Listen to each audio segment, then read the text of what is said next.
إما أن العبد يصدق مع الله ويعلم أنه يعامل ملك الملوك وأنه يعامل من يسمع ويراه فيري الله من نفسه الصدق. أعوذ بالله من الشيطان الرجيم. بسم الله الرحمن الرحيم، والصلاة والسلام على أشرف الأنبياء والمرسلين نبينا محمد وعلى آله وأصحابه أجمعين، وأشهد أن لا إله إلا الله وحده لا شريك له، وأشهد أن محمدا عبده ورسوله صلى الله عليه وسلم. أما بعد. Ensemble pour un nouveau Jumu'ah, Inch'Allah, un nouveau vendredi, durant lequel on va essayer, Inch'Allah, de partager un certain nombre d'éléments de notre foi. Un certain nombre d'éléments qui nous permettent, si Allah Azza wa Jal le veut bien, de nous rapprocher de lui dans la voie qu'il a agréée, on l'espère en tout cas, et qui est celle de la sunna de son prophète Mohammed sallallahu alayhi wa sallam. Donc en fait, finalement, quand on parle de la bonne voie à suivre, on est toujours en train d'essayer de comprendre et essayer de reproduire ce qu'a fait le Nabi sallallahu alayhi wa sallam. C'est-à-dire que le prophète sallallahu alayhi wa sallam est la concrétisation humaine de ce qu'Allah Azza wa Jal veut de nous. Pour réussir à obtenir la satisfaction d'Allah, il nous faut tenter de reproduire les actes du prophète sallallahu alayhi wa sallam.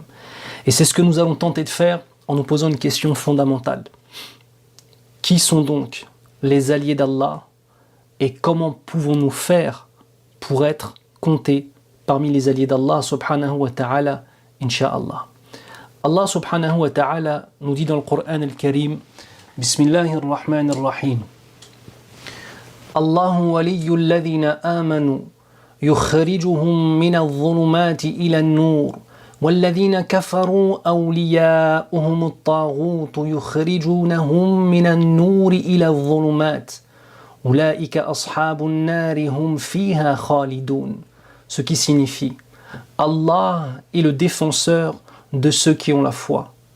Il les fait sortir des ténèbres et les guide à la lumière. Quant à ceux qui ne croient pas, ils ont pour défenseurs les taghouts, qui les font sortir de la lumière pour les amener aux ténèbres. Voilà les gens du feu, où ils demeurent éternellement.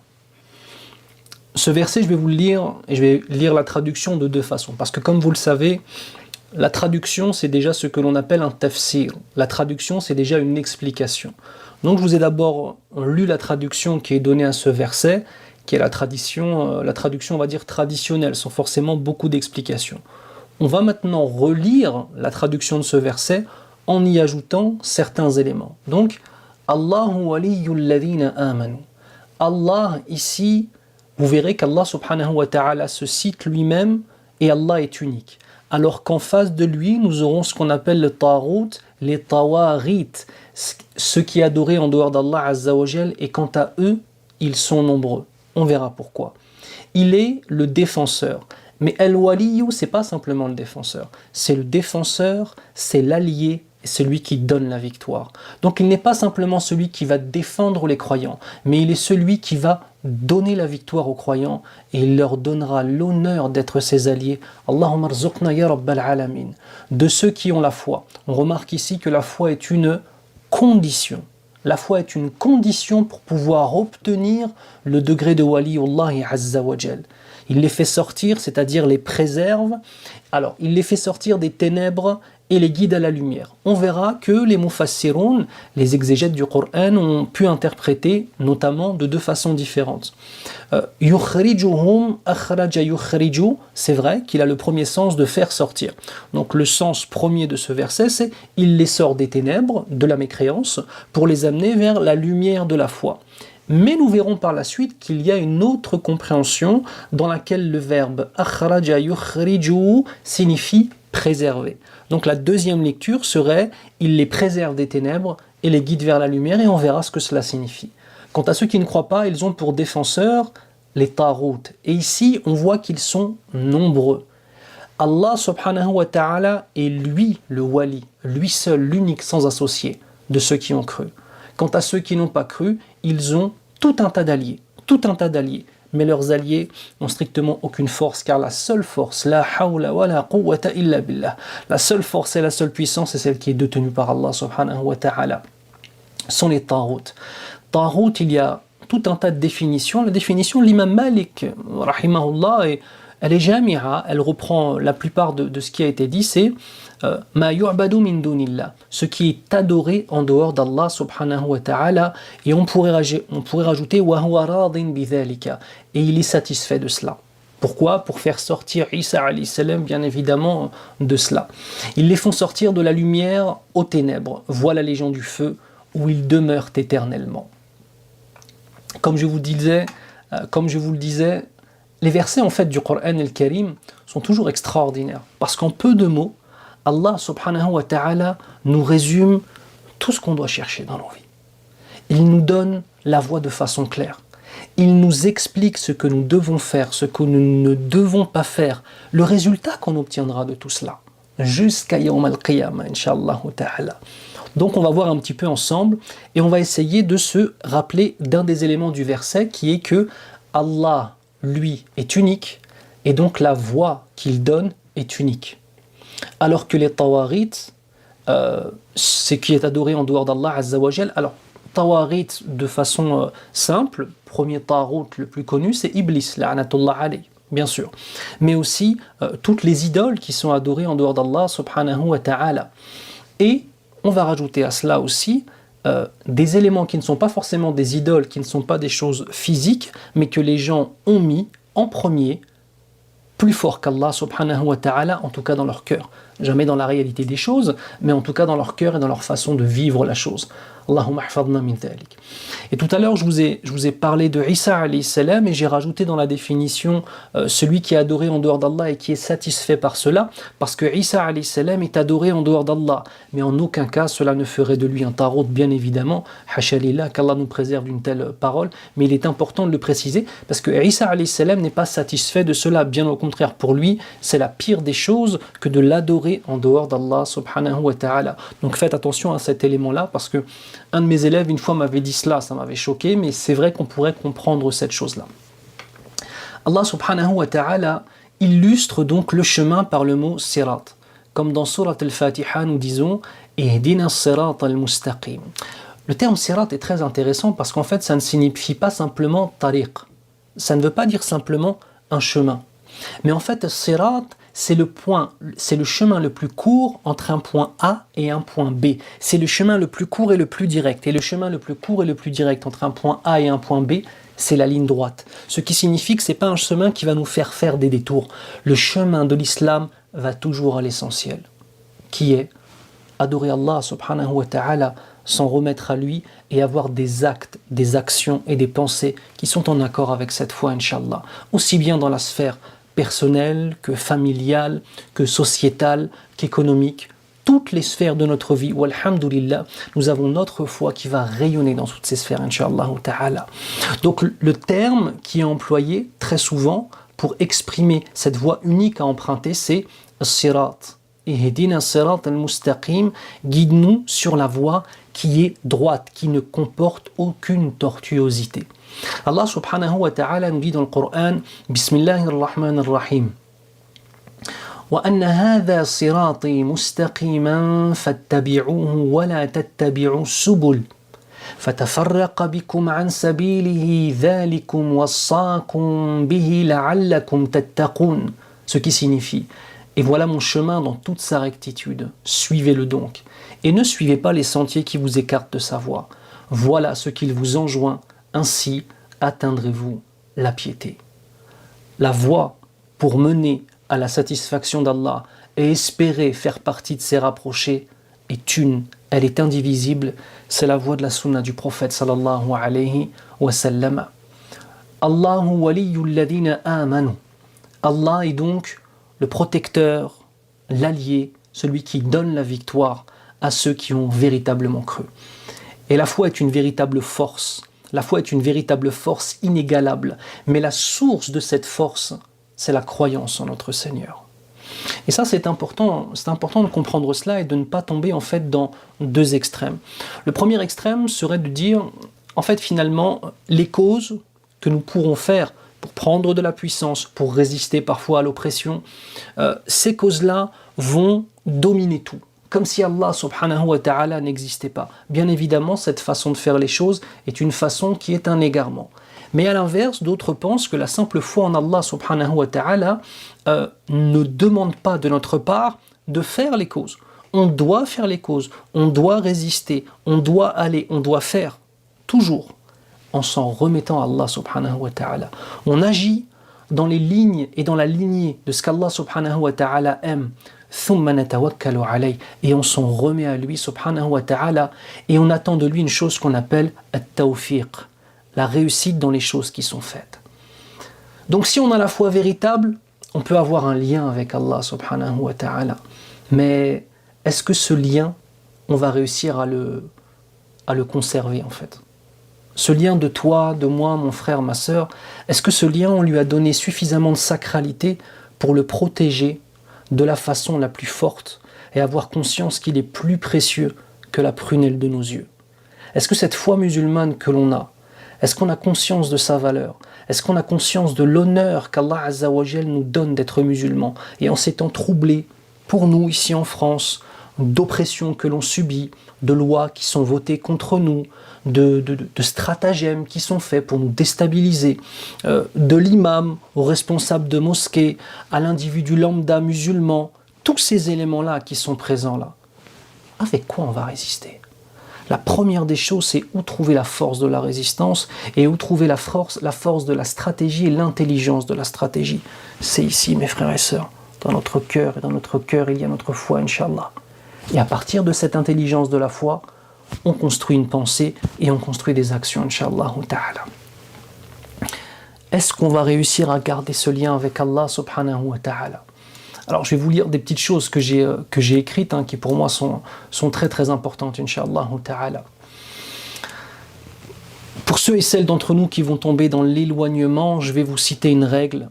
Chaque péché est une porte vers un autre péché. Chaque péché est une porte vers un autre péché. C'est comme une pente glissante. Chaque fois que l'on va mettre le pied sur cette pente qui va nous faire tomber dans un péché, on prendra malheureusement de la vitesse et on ira au second péché encore plus rapidement. Et chaque fois qu'on va glisser, on va s'éloigner. C'est comme si le sommet de la foi, walhamdulillah, était comme une montagne qu'on était en train de gravir. Et qu'arrivé un moment, on a glissé. Si on ne se rattrape pas vite, qu'est-ce qui va se passer? Plus on va glisser, plus on va prendre de la vitesse. Et là où on a mis des jours, des semaines, des mois, peut-être même des années à escalader les degrés de la foi, eh bien, si on ne fait pas attention, on peut dégringoler extrêmement vite. Parce que plus longtemps on restera dedans, et plus on prendra de la vitesse dans notre dégringolade qu'Allah nous préserve. La noyade dans les péchés, c'est un châtiment qui est un châtiment immédiat. Et c'est toujours important d'avoir cette notion-là en fait à l'esprit.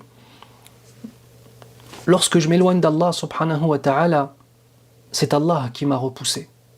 Alors je ne suis pas en train de vous dire faut être défaitiste, ça y est, Allah ne nous aime plus, on va aller en enfer. Non, je ne suis pas en train de dire ça. Mais entre ce discours-là et le discours de Bani Oui, de dire qu'on va tous aller au paradis sans faire le moindre effort, je pense qu'il y a un juste milieu. Ce juste milieu, on le trouve dans la sunna de notre prophète Mohammed sallallahu alayhi wa sallam, dans sa façon d'agir, dans sa façon de faire. Et ce juste milieu, on le trouve dans les versets coraniques. Mes frères et sœurs, à partir du moment où on s'éloigne de notre Seigneur, on s'est éloigné de la lumière. À partir du moment où on s'éloigne de la lumière, on se rapproche des ténèbres. Et c'est pour ça qu'Allah subhanahu wa ta'ala dit dans la suite du verset يُخْرِجُونَهُمْ مِنَ النُّورِ إِلَى الظُّلُمَاتِ. Les tawarites vont nous sortir de la lumière pour nous amener vers les ténèbres. Et ces ténèbres-là peuvent être très épais. Et plus les péchés, et plus les éloignements, et plus les manquements sont importants, et plus les ténèbres sont importantes, et plus les ténèbres sont épaisses et nous enveloppent et nous empêchent de respirer. Et respirer comme il se doit quand on est musulman, c'est respirer avec les poumons de la foi, Inch'Allah ta'ala. La noyade dans les péchés, c'est un châtiment immédiat. Et je pense vraiment que seuls ceux et celles qui ont goûté à certaines halawat al-iman, certains délices de la foi, les sucreries de la foi, comme on dit en arabe, Il n'y a que ceux-là qui peuvent comprendre ce que c'est que de vivre dans l'éloignement d'Allah et de le ressentir. Beaucoup de gens vivent dans un éloignement d'Allah subhanahu wa ta'ala qui est tellement permanent qu'un éloignement de plus ou de moins n'est même pas ressenti dans la poitrine, qu'Allah nous préserve. Alors que celui ou celle qui est proche de son Seigneur, le moindre éloignement va se faire ressentir. Prenons un exemple. J'ai un qamis, bon il n'est pas blanc, il est un peu jaune, mais il est quand même assez clair, on le voit. Imaginez-vous maintenant sur ce qamis, si je prends par exemple quelque chose et que je me retrouve à avoir, je ne sais pas, une tache de cette taille-là, juste ici. Pourtant, 99% de mon qamis sera propre, mais tout le monde va avoir l'attention qui sera dirigée sur cette tache-là. Pourquoi ? Plus le tout est propre et plus une seule tache paraît évidente et choque l'esprit. Alors que imaginez-vous, si j'avais un qamis, Allahumma hfadna, extrêmement sale, vraiment extrêmement sale, eh bien une tache de plus ou de moins ne se verrait même pas. Eh bien c'est exactement comme ça avec la foi. Plus notre foi, walhamdulillah, est pure, plus on ressemble à un qamis blanc. Et le péché devient une tache sur ce qamis. Et on le sent, et on le voit. Et on le voit, et chaque fois qu'on va se regarder dans la glace, on verra cette tache-là. Tout comme celui qui a, qui a une véritable adoration d'Allah Azza wa Jal, lorsque il ou elle commet un péché qui est grave, eh bien chaque fois qu'il se regarde dans la glace, ou qu'elle se regarde dans la glace, ou qu'il regarde son âme dans la glace à travers la prière, il va repenser à cela, et il ne verra que cela. Mais alhamdulillah, Allah Ghafour Rahim, Allah Azza wa Jal est pardonneur. Et il suffira de se repentir, Inch'Allah, sincèrement. Et ça doit nous donner en fait toujours plus de lumière et toujours cette volonté de ne pas dégringoler, pour l'image de la montagne tout à l'heure, de ne pas dégringoler cette montagne, Inch'Allah ta'ala. Plus on se rapproche d'un péché, plus on en a d'autres. On va prendre des exemples. Vous savez, souvent quand on entend parler d'une fille qui est enceinte et qui n'est pas mariée, je parle dans un milieu de musulmans pratiquants, parce qu'aujourd'hui malheureusement le mariage, pas le mariage chez la plupart des gens, même des gens qui se réclament de l'islam, c'est devenu quelque chose de comme une mouche qui se pose, qui s'envole, on n'en parle même pas. Mais on va dire des gens qui ont un minimum de taqwa, Inch'Allah, un minimum de crainte d'Allah subhanahu wa ta'ala, et d'amour de ce qu'aime Allah, et de dégoût de ce que déteste Allah subhanahu wa ta'ala. Avant qu'une femme ne tombe enceinte en dehors du mariage, qu'est-ce qu'il y a eu ? Il y a eu des regards. Puis après les regards, il y a eu des paroles. Puis après les paroles, il y a eu des gestes. Puis après les gestes, il y a eu des premiers gestes dans l'intimité. Puis après, il y a eu la fornication. Puis il y a eu la banalisation de la fornication. Puis après, il y a eu une grossesse. En fait, c'est pas en une seconde que tout s'est passé. Les choses ont évolué. Ça commence par un sourire, ça se prolonge par un numéro de téléphone, puis par des textos, puis par des appels, puis. Nous, on est pour le fait que nos femmes soient enceintes, Inch'Allah, mais dans le mariage, dans le halal. Donc c'est pour vous donner un exemple de... Voilà, les choses ne se font pas du jour au lendemain, et un péché porte toujours un autre péché. Un péché est toujours une porte ouverte vers un autre péché. Les conséquences de cet éloignement, premièrement, Allah subhanahu wa ta'ala enlève son tawfiq. La réussite qu'Allah Azza wa Jal donne à tout, quand on entreprend quelque chose, on attend qu'Allah Azza wa Jal donne la réussite dans cette chose. Et on dit muwaffaq, on dit bit-tawfiq insha'Allah. Vous voyez, quand on dit cela, eh bien en fait c'est une dua, c'est une invocation, on demande à Allah Azza wa Jal de donner la réussite à ce que tu fais. Par exemple, bit-tawfiq dans tes ibadat, dans tes adorations, qu'Allah l'accepte. Que tu aies un cœur qui soit plein de khushu', c'est-à-dire de concentration dans ta prière, dans tes adorations, insha'Allah ta'ala. Bit-tawfiq. Le tawfiq d'Allah Azza wa Jal, on donnera une image tout à l'heure qui m'a beaucoup plu quand je l'ai entendu d'un cheikh égyptien. Le tawfiq, c'est vraiment le tout. En fait, c'est ce qui va conditionner la réussite de nos actions et qu'elles soient ou non agréées auprès d'Allah. Eh bien, quand on vit dans la saleté, eh bien, en fait, petit à petit, cette lumière de la réussite s'enlève de nous. Deuxièmement, la personne risque de finir sa vie dans le péché, parce que plus on reste dans le péché, plus l'âme bestiale se développe et s'y habitue, et plus le fait d'en sortir est difficile. Ça, c'est très important de ne pas se dire « Non mais c'est bon, je pourrais le faire plus tard, etc. » Plus tu vas rester là-dedans, c'est comme une drogue, Akhil Karim. Plus tu vas rester là-dedans et plus tu vas avoir du mal à en sortir. Et tout comme les drogues ont différentes sortes, t'as le cannabis, t'as le bédo, t'as l'ACC, t'as l'héroïne, t'as le crack, t'as plein de choses qui sont différentes. Et entre du crack, par exemple, et du cannabis, c'est pas le même type de dépendance, bien sûr. Et bien dans les péchés, c'est pareil. Il y a des gens qui ont une nature où il y a certains péchés, à partir du moment où ils le font une fois, ils n'arrivent plus à s'en débarrasser. Allahumma hafadna. On appelle ça des dépendances. Qu'Allah nous préserve. On a des petits frères et des petites sœurs aussi, beaucoup plus les petits frères par exemple, qui sont dépendants aux films pornographiques. Allahumma hafadna. Aujourd'hui, avec les choses, avec les téléphones portables, en fait, un adolescent ou même un homme, il y a plein d'hommes qui sont malades de cela, avec tout ce qui est fait aujourd'hui pour faciliter cette perversité qui est très facile d'accès à travers Internet, en plus accessible gratuitement. Quand j'ai posé la question à des frères, ils m'ont expliqué un petit peu comment les choses qu'il y a aujourd'hui, subhanallah, mais alhamdoulilah qu'à l'époque de ma génération, nous n'avions pas ces choses-là, vous voyez, alhamdoulilah. Eh bien, en fait, il y a des gens qui n'arrivent pas à s'en sortir. Akhil Karim, si tu es éprouvé par cela, remettant à ton Seigneur, et il faut que tu arrives à délaisser les choses, mais en remplaçant en fait les ténèbres qu'il y a dans ton cœur par la lumière. Et c'est en ce sens qu'on adore plus notre Seigneur quand on est dans le péché. Pourquoi ? Parce que justement on cherche à ce que notre Seigneur nous lave le cœur, blanchisse notre cœur, blanchisse notre âme. Et plus on va chercher à ce qu'Allah Azza wa Jal blanchisse notre âme, et plus le tawfiq, la réussite va revenir. Vous comprenez ? Donc c'est très important d'avoir à l'esprit ces éléments-là. Deuxième règle, chaque bonne action est une porte vers une autre bonne action. Chaque bonne action est une porte vers une autre bonne action. Chaque mauvaise action est une porte vers une mauvaise action. Et chaque bonne action est une porte vers une bonne action. On va reprendre l'exemple de la montagne que nous étions en train de gravir. D'accord ? On avait dit quoi ? Quand on va glisser, on va glisser de plus en plus vite et la chute entraîne une autre chute. Et bien là, à l'inverse, imagine-toi, tu es en train d'escalader la montagne de la piété, mashallah, tabarakallah. Il y a des prises en fait. Chaque bonne action, ça fait une prise à laquelle tu vas pouvoir t'accrocher. Et chaque fois que tu vas en avoir une, il y en a une autre qui va t'apparaître. Et plus la bonne action sera grande, et plus l'autre sera grosse, facile à attraper, et ne sera moins éloignée de toi. Et sera facile d'accès, Inch'Allah ta'ala. Chaque bonne action est une porte vers une autre bonne action. C'est comme ça qu'on essaie de devenir, comment dirais-je, les alliés d'Allah subhanahu wa ta'ala. Alors, être un allié d'Allah subhanahu wa ta'ala, ça ne veut pas dire allié dans le sens où... en fait, c'est pour ça que le mot allié, bon, Allah est notre allié, mais en fait, il n'y a que lui qui nous apporte quelque chose. Nous, on ne lui apporte rien, en fait. C'est comme si une fourmi était alliée à un lion. La fourmi n'apportera strictement rien à un lion, mais on va dire que ce sont des alliés.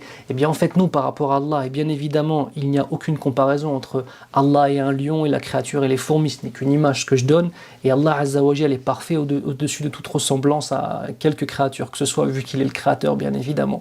Laysa kamithlihi shay'un, rien n'est comme lui. Et bien en fait on va avoir cette notion-là d'être un rapproché d'Allah, tout ça c'est juste un honneur. C'est juste une miséricorde de sa part. Parce qu'Allah est Al-Qayyum. Al-Qayyum, je vous rappelle que cela signifie celui qui n'a besoin de personne, alors que tout a besoin de lui. La foi est une subsistance de la part de notre Seigneur. La foi est une subsistance de la part de notre Seigneur. Ce qui signifie qu'Allah donne la foi à qui il veut. Man yahdihillahu fala mudilla lahu wa man yudlil fala hadiya lahu. Kama qala an-nabiy sallallahu alayhi wa sallam. Celui qu'Allah guide, personne ne pourra l'égarer. Et celui qu'Allah égare, personne ne pourra le guider. La foi, ta foi, ma foi, notre foi, elle émane d'Allah.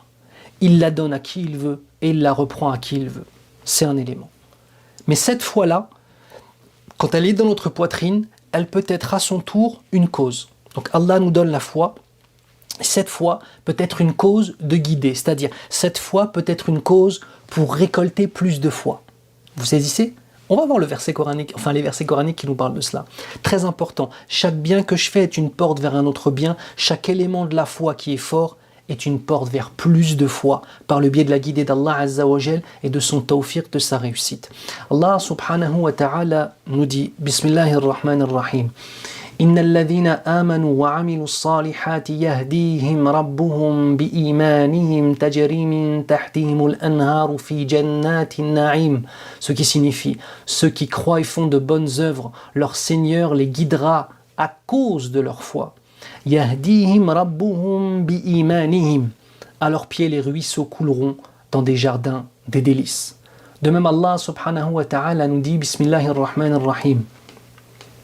ويزيد الله الذين اهتدوا هدى والباقيات الصالحات خير عند ربك ثوابا وخير مردا. Ce qui signifie Allah accroît la rectitude de ceux qui suivent le bon chemin. Et les bonnes œuvres durables méritent auprès de ton Seigneur une meilleure récompense et une meilleure destination. On a donc deux éléments. Le premier, leur Seigneur les guidera à cause de leur foi. Yahdihim rabbuhum bi imanihim, par la cause de leur foi. Le deuxième, Allah accroît la rectitude. Wa yazidullahu alladhina ihtadaw huda. Allah Azza wa Jal va donner à ceux qui ont été guidés encore plus de guidés. D'accord? Par rapport à quoi? Eh bien, par rapport à leur foi. Allahumma rzuqna. Chaque porte ouverte vers le bien ouvre d'autres portes vers le bien. De même, Allah Azza wa Jal nous dit Bismillahir Rahmanir Rahim. Yahdi bihi Allahu man ittaba'a ridwanahu subul as-salam wa yukhrijuhum min adh-dhulumati ila an-nur bi'idhnihi wa yahdihim ila siratin mustaqim. Ce qui signifie wa yahdi bihi. Ici dans le bihi, c'est par ceci. Le ha, le dhamir muttasil, est-ce qu'il revient au Coran? Est-ce qu'il revient à al-iman? Plusieurs paroles sont dites, d'accord. Parmi en tout cas les paroles qui ont été dites, c'est que le dhamir muttasil hu, qui ici est bihi, à cause de thaqala, bihi, le hu ici, eh bien il revient à al-iman. Donc ça signifierait par ceci, c'est-à-dire la foi. Allah guide au chemin du salut ceux qui cherchent son agrément et il les fait sortir des ténèbres à la lumière par sa grâce et il les guide vers un chemin droit.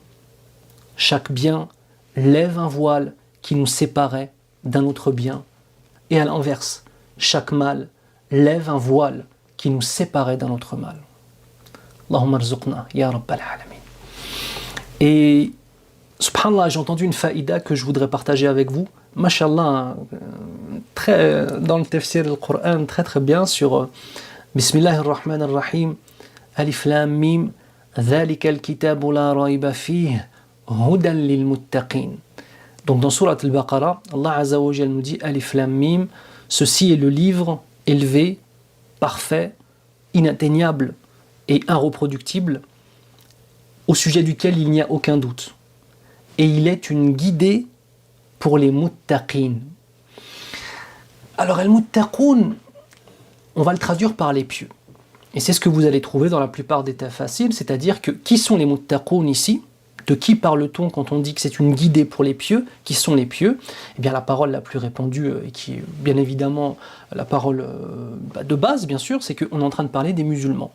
C'est-à-dire que c'est le livre, ce Coran al-Karim, il est une guidée pour les pieux, ce qui signifie que pour réussir à prendre le Coran comme étant la guidée de sa vie, il faut déjà avoir au cœur une foi qui soit pure. À partir du moment où on a cette pureté de foi et cette pureté d'action, eh bien, on a l'honneur de prendre le Coran en guidée de nos vies. Et ça, c'est une chose qui échappe parfois à certaines personnes. Ils n'ont pas compris qu'en fait, l'incapacité à être droit dans l'islam, c'est parce qu'en fait, parmi toutes les causes qu'il peut y avoir, parmi les causes vraiment possibles, c'est qu'en fait le cœur est si sale, si rempli de polythéisme, si rempli de haine, si rempli d'insultes, si rempli de dhulm, de mauvaises actions envers les gens et d'injustice. L'injustice ne sera que ténèbres au jour du jugement. Et ces ténèbres de l'injustice envers les autres, par exemple, eh bien, très souvent, ce sont des ténèbres qui sont si épaisses, si denses, que ces ténèbres nous empêchent de voir la lumière de l'islam et la lumière de la guidée. Et il y a des gens qui n'arrivent pas à prendre le Coran comme minhajiyya, comme méthodologie de vie. Pourquoi? Parce que le cœur est trop sale et ils ne cherchent pas à purifier leur cœur. Ils pensent qu'avec un cœur aussi sale, ils vont pouvoir se diriger vers l'islam, continuer à mener la vie qu'ils menaient, mais pouvoir obtenir en fait les fruits de la piété. Mais non, pour obtenir les fruits de la piété, il faut délaisser beaucoup de choses. D'accord? Donc ça, c'est la première interprétation. L'imam Ibn al-Qayyim, rahimahullah, al-Jawziyya, rapporte quelque chose de latif jiddan. Il nous dit, et on va le lire ensemble, les non-musulmans qui s'éloignent du mal par d'autres croyances que celles de l'islam, mais héritées de Ismaïl, et méritent par cela d'être guidés. Leur bien est une cause de guider vers l'islam. C'est-à-dire, En substance, il nous dit que ici, al-muttaqin, dans le verset, il est une guidée pour les muttaqin. Cela fait aussi, en parallèle, référence aux hommes et aux femmes de la Jahiliya, de la période pré-islamique, qui avaient un certain nombre d'éléments moraux qui sont aimés d'Allah. Je m'explique. Des hommes et des femmes, par exemple, qui ne mentaient pas. Des hommes et des femmes, et on peut le reprendre aujourd'hui avec des gens qui sont non musulmans. Si tu rencontres une personne non musulmane qui ne ment pas, qui ne fornique pas, qui ne fait pas du mal aux autres. Par exemple, ces trois qualités sont des qualités aimées d'Allah subhanahu wa ta'ala. Eh bien regardez, ces qualités pourront aussi être une guidée pour lui. Hudal lil muttaqin, c'est-à-dire que ces qualités qui ont été présentes en lui, linguistiquement parlant, une personne qui délaisse quelque chose, on l'appelle muttaqi. Une personne qui délaisse quelque chose, linguistiquement parlant, on dit c'est un muttaqi, ittaqa dhalik. D'accord? Ittaqa zina. On peut dire ça pour un chrétien. Ittaqa zina. Il a délaissé la zina pour Allah, ou même si c'était même un athée, et parce qu'il pense que c'est immoral, linguistiquement parlant. Donc là, il nous dit que al-muttaqin dans le verset, c'est aussi ceux qui, même s'ils ne sont pas musulmans, délaissent des éléments qui déplaisent à Allah. Et par ce délaissement, Allah fera de ce délaissement une source de guidée pour eux, et ils prendront par la suite le Coran comme étant une guidée dans leur vie par le fait de se convertir à l'islam, Inch'Allah. Ceci est un petit peu comparable. Alors je répète encore une fois, muttaqin dans le verset, on parle des musulmans. J'ai parlé d'une interprétation de l'imam Ibn al-Qayyim rahimallah qui est très intéressante, mais quand vous voyez le mot muttaqin ou muttaqun dans le Coran al-Karim, cela se réfère aux pieux, aux pieuses de la part aux pieux, aux pieuses de l'islam, d'accord, dans l'islam. Mais néanmoins, linguistiquement parlant, j'ai trouvé ça intéressant et ça va dans le sens du bien qu'on a fait peut nous amener aussi à l'islam. Prenons l'exemple d'une personne qui se convertit à l'islam. Un homme ou une femme qui se convertit à l'islam. Souvent on lui dit, à partir du moment où tu te convertis, tu repars à zéro. C'est pas vrai. Quand on se convertit à l'islam, on ne repart pas à zéro. En principe. On n'est pas censé repartir à zéro. Mais on est censé repartir avec quelque chose, un compte positif de hasanat. Pourquoi? Écoutez bien. Mon frère, ma soeur converti à l'islam, ou qui va te convertir, Inch'Allah, tout ce que tu as fait dans ta vie avant d'être musulman, et qui fait partie des choses qu'Allah aime, comme par exemple préserver les liens de parenté, comme par exemple ne pas mentir, comme par exemple prôner l'injustice, interdire l'injustice, comme par exemple défendre les faibles, comme par exemple faire de l'humanitaire, eh bien toutes ces choses-là que tu as fait avant l'islam, d'accord, en fait ces choses-là ne te seront pas effacées. Tous tes péchés et tous tes manquements seront effacés.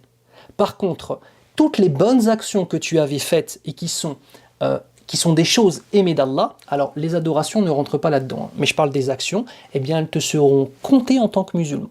Ça veut dire en fait que le converti à l'islam, il part pas à zéro, mais en principe il part avec du positif, Inch'Allah ta'ala. Moi, regardez, pour l'anecdote, en ayant un petit peu médité sur... je réfléchis beaucoup quand même, mais une fois j'avais trouvé quelque chose, j'aime bien un petit peu me casser la tête là-dessus.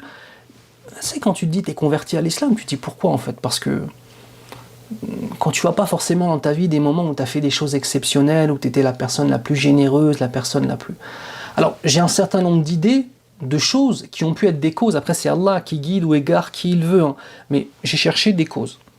Je me rappelle d'une fois, lorsque j'étais à la fac, j'étais sur Paris, et j'étais pas musulman à l'époque, j'étais dans un café, et nous étions un groupe de connaissances, dont un ami. Un groupe de connaissances. Et il y avait une fille, une Arbiya, d'accord, qui parlait mal de l'islam. Moi, je n'étais pas musulman, mais j'avais déjà lu pas mal de livres sur l'islam, une dizaine de livres sur l'islam. Et à cette époque-là, j'ai lu les livres, j'ai dit, écoute, l'islam c'est bien, mais ça ne m'intéresse pas. Et pour moi, l'islam n'était pas la vérité. D'accord? J'avais lu l'islam, j'avais lu sur l'islam, je vous dis une dizaine de livres, ou une quinzaine de livres, je ne sais plus. Et ensuite, je les ai délaissés. Par contre, j'avais un certain nombre de choses que j'avais apprises, dont la moralité de Mohammed sallallahu alayhi wa sallam. Et cette fille-là, qui pourtant était une maghrébine, commence dans le café à mal parler de l'islam, à mal parler du prophète Mohammed sallallahu alayhi wa sallam. Et moi qui n'étais pas musulman, j'ai pris la défense de Nabi sallallahu alayhi wa sallam. Pourquoi? Parce que j'aime pas la hagra. J'aime pas l'injustice en fait. Vous voyez, j'ai jamais aimé l'injustice. C'est quelque chose qui, fondamentalement parlant, me révulse en fait. Et les gens qui font de l'injustice envers les autres me dégoûtent profondément depuis toujours. Jusqu'à aujourd'hui, alhamdoulilah, mais je demande à Allah de mourir sur cet état-là, d'être dégoûté par les gens qui commettent de l'injustice. Et Et donc j'ai défendu le Nabi sallallahu alayhi wa sallam, j'ai défendu l'islam, j'ai défendu les femmes, parce qu'elles s'en prenaient aux femmes voilées. Donc je vous parle de cela, j'étais à la fac, j'étais à la Sorbonne, c'était en 99, donc je suis vieux, ça fait longtemps 99. Et subhanallah, je lui ai cloué son bec, bi'idhni rabbil alamin, un tawfiq de la part d'Allah, je lui ai cloué son bec. Alhamdulillah. À tel point que toutes les personnes qui étaient présentes ont pensé que j'étais musulman. D'accord? Et donc après, ils me disaient salam alaikum zahma. Ils pensaient que j'étais. Moi, je ne suis pas musulman. Regarde, tu vois cette action-là, de refuser l'injustice et de défendre la personne de Mohammed sallallahu alayhi wa sallam, la'alla, peut-être, c'est Allah qui sait, hein, que ça a été une cause de ma guidée, incha'Allah ta'ala. J'ai voulu partager ça avec vous, hein, pas pour dire c'est bien ou c'est pas bien, mais juste pour illustrer le propos, incha'Allah. Je vous disais donc, si Allah subhanahu wa ta'ala est notre allié, on va récolter un certain nombre de choses. Premièrement, on va récolter l'honneur d'être un allié d'Allah. Et il n'y a pas plus grand honneur. Être rapproché d'Allah, il n'y a pas un plus grand honneur que cela. Être aimé d'Allah, Wallah, il n'y a pas de plus grand honneur. Obtenir la satisfaction d'Allah, Allahu Akbar.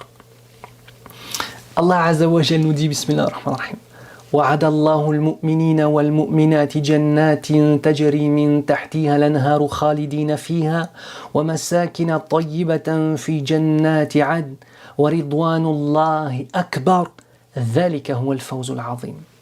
Dans le sens, Allah Azza wa Jal a promis aux croyants et aux croyantes des jardins sous lesquels coulent des ruisseaux pour y demeurer éternellement, ainsi que de belles maisons, de magnifiques maisons dans les jardins d'Éden.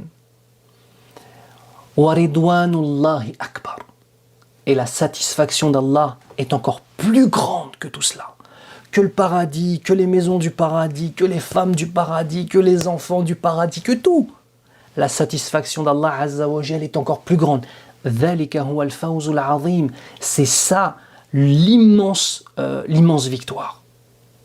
Et les maisons du paradis, on ne peut pas les avoir dans cette dunya. C'est vrai ou pas? Le mari du paradis, la femme du paradis, tu ne peux pas les avoir dans cette dunya. Les enfants du paradis, tu ne peux pas les avoir. La nourriture du paradis, tu ne peux pas l'avoir. Par contre, la satisfaction d'Allah, dès cette dunya, on peut l'obtenir. Alors que la satisfaction d'Allah est encore plus immense que le paradis, eh bien on peut en obtenir une partie ici. Et si on a obtenu réellement la satisfaction d'Allah de façon complète dans cette dunya, incha'Allah, Yawm al-Qiyamah, puis ensuite au paradis, on fera partie des gens qui pourront voir Allah, Yawm al-Mazid. Allahumma rzuqna dhalik ya rabbal alamin, ceux qui pourront voir le visage d'Allah subhanahu wa ta'ala d'une façon qui s'y a sa perfection subhanahu wa ta'ala. Deuxième élément sur lequel je voulais revenir avec vous sur le verset, c'est يخرجهم من النور يخرجهم من الظلمات إلى النور يخرجهم من الظلمات إلى النور الله ولي الذين آمنوا. Allah est l'allié de ceux qui ont cru. يخرجهم من الظلمات إلى النور. Comme je vous disais, la première traduction c'est les a sortis. Allah est l'allié de ceux qui ont cru. Point. Que s'est-il passé pour ces hommes qui ont cru? Il les sort des ténèbres pour aller vers la lumière, les ténèbres du polythéisme pour aller vers la lumière. Et c'est au moment où ils sont dans la lumière que ce sont awliya Allah, les rapprochés d'Allah. D'autres ont dit, mais le sens du verset ici, en fait, ne signifie pas cela. Pourquoi? Parce que l'apparence du verset est la suivante. Allahu waliyul ladina amanu. Allah est l'allié de ceux qui ont cru. Donc c'est leur allié. Yukhrijuhum min adh-dhulumati ila an-nur. Donc Allah est leur allié, ce sont les gens qui ont cru. Et ils vivent dans les ténèbres et Allah va les sortir des ténèbres pour aller vers la lumière. Mais s'ils sont les alliés d'Allah, c'est qu'ils sont déjà dans la lumière. Donc on ne peut pas dire qu'il les sort des ténèbres pour aller vers la lumière. Donc quel est le sens du verbe yukhrijuhum? Vous comprenez? Donc ils ont cherché dans la langue arabe le verbe akhraja, ce qu'il signifie aussi. Et le verbe akhraja dans la langue arabe signifie aussi préserver. Par exemple, on peut dire dans la langue arabe akhraja ar-rajulu nafsahu min al-mashaqqa, ce qui signifie cet homme s'est préservé de toute problématique. Akhraja ar-rajulu nafsahu min al-mashaqqa, c'est-à-dire il a préservé son âme, il s'est préservé lui-même de tout problème. Il n'est pas tombé dans le problème, il s'en est préservé. Donc ici, le sens du verset, selon cette parole-là, serait, si on le dit en français, Allah est l'allié de ceux qui ont cru. Il les préserve de tomber dans les ténèbres et il les guide toujours plus, et on a dit par leurs bonnes actions, car chaque bonne action est une porte vers une autre bonne action, et il les guide toujours plus vers la lumière de la guidée. Allahu Akbar. Quelles sont les ténèbres? C'est quoi les ténèbres en fait? Les ténèbres, yukhrijuhum min adh-dhulumati ila an-nur. Quelles sont les ténèbres desquelles Allah Azza wa Jal préserve les croyants et quelles sont les ténèbres dans lesquelles vivent les non-croyants qui par la suite vont dans la foi, insha'Allah ta'ala? C'est le polythéisme, le doute, la mauvaise opinion d'Allah subhanahu wa ta'ala.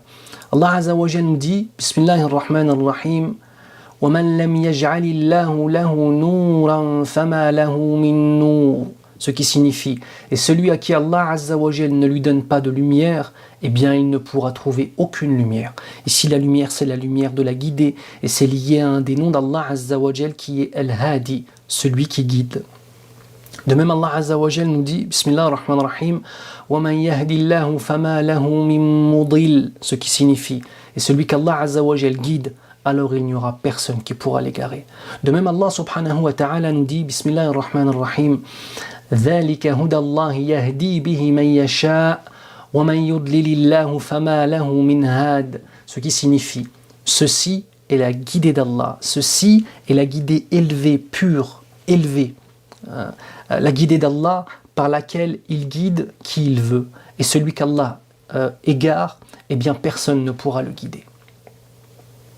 La finalité des choses, c'est que tout repose sur le tawfiq d'Allah.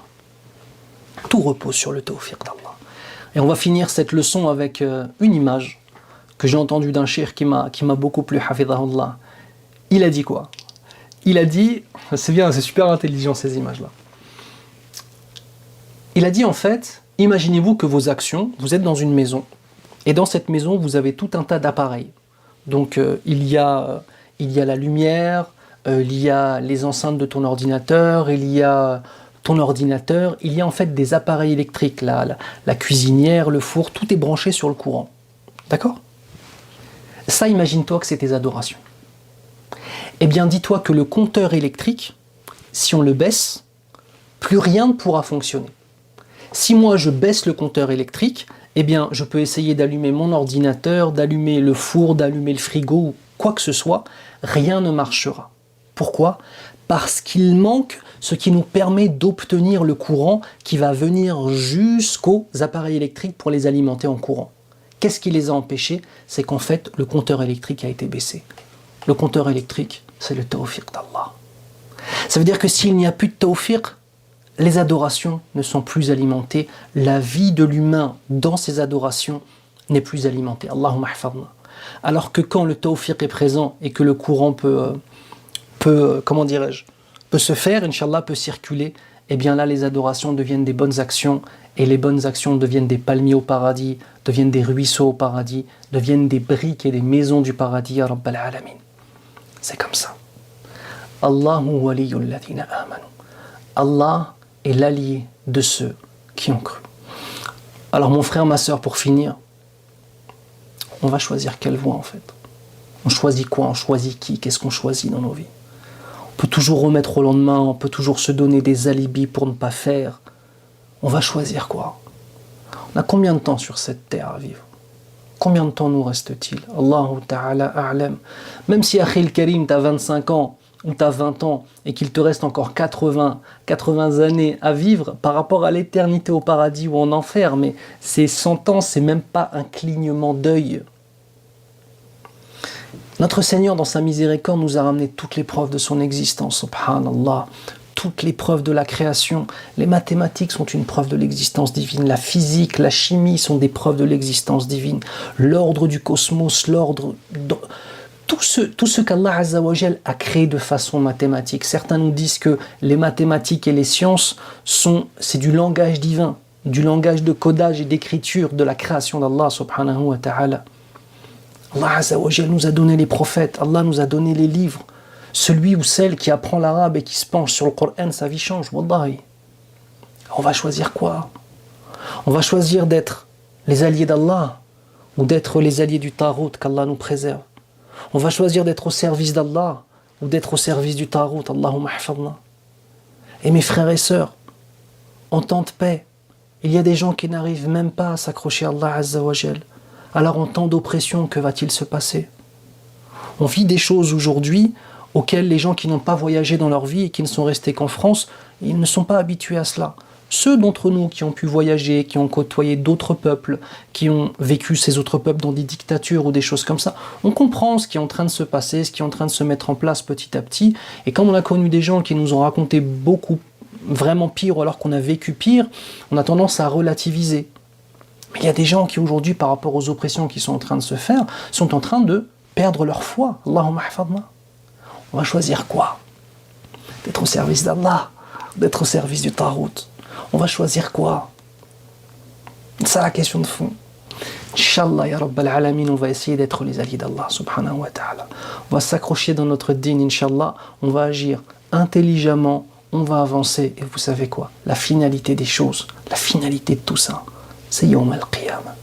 C'est au jour du jugement. Nous, on est là, on s'accroche, on continue, la tête haute, fiers de notre dîn, fiers de qui nous sommes, à dire Alhamdulillah, à dire Subhanallah, walhamdulillah, wa la ilaha illallah, wallahu akbar, wa la hawla wa la quwwata illa billah. Voilà sur quoi on vit, Inch'Allah. On dit Subhanallah, la perfection appartient à Allah. Alhamdulillah, toutes les louanges lui appartiennent. La ilaha illallah, il n'y a d'autre divinité digne d'adoration hormis Allah. Allahu Akbar, Allah surpasse tout sur cette terre. Wa la hawla wa la quwwata illa billah. Et il n'y a de force ni de puissance que de la part d'Allah. Avec ça, on a tout, Inch'Allah. Allahumma ja'alna minhum ya Rabbal Alamin. اللهم أرنا الحق حقا وارزقنا اتباعه وأرنا الباطل باطلا وارزقنا اجتنابه. Demande à Allah de nous montrer la vérité comme étant la vérité et d'avoir l'honneur de pouvoir suivre cette vérité. Et de nous montrer le faux comme étant le faux et de nous préserver de ce faux et de nous accorder l'honneur de délaisser ce faux pour Allah subhanahu wa ta'ala. نسأل الله سبحانه وتعالى أن يجعلنا من المتمسكين بسنة رسوله صلى الله عليه وسلم. Demande à Allah de faire de nous des hommes et des femmes qui sont accrochés à la sunna du prophète صلى الله عليه وسلم. أن يجعلنا من الذين يعيشون على معرفة ما فعل الصحابة رضي الله عنهم. Et qu'on fasse partie des gens qui vivent sur le fait de savoir et de connaître comment les sahaba ont vécu, radiyallahu anhum, et d'essayer de reproduire aussi, non pas la vie journalière des sahaba, on ne parle pas de cela, mais le dogme qu'ils avaient, la croyance qu'ils avaient, le fait d'être accrochés à Allah subhanahu wa ta'ala tel qu'ils étaient, ya Rabbal Alamin. وأن يجعلنا نلتقي برسول الله صلى الله عليه وسلم يوم القيامة ثم في الجنة يا رب العالمين ونكون معه حول حوضه. Qu'on puisse rencontrer le Nabi sallallahu alayhi wa sallam au jour du jugement et qu'on soit réunis avec lui autour de son bassin le Hawd, et qu'on soit réunis avec lui au paradis ya رب العالمين. اللهم ارزقنا الإيمان. اللهم صل وسلم وبارك على سيدنا محمد وعلى آل سيدنا محمد. Demande à Allah de mentionner Nabi sallallahu alayhi wa sallam et de nous donner ses bénédictions à Nabi sallallahu alayhi wa sallam ainsi que toute sa famille. Ya Rabbal Alamin, wa an yaj'alana min al-muttaqin, et qu'il fasse de nous des hommes et des femmes qui soient dans la piété, Ya Rabbal Alamin. سبحانك اللهم وبحمدك أشهد أن لا إله إلا أنت أستغفرك وأتوب إليك والسلام عليكم ورحمة الله وبركاته.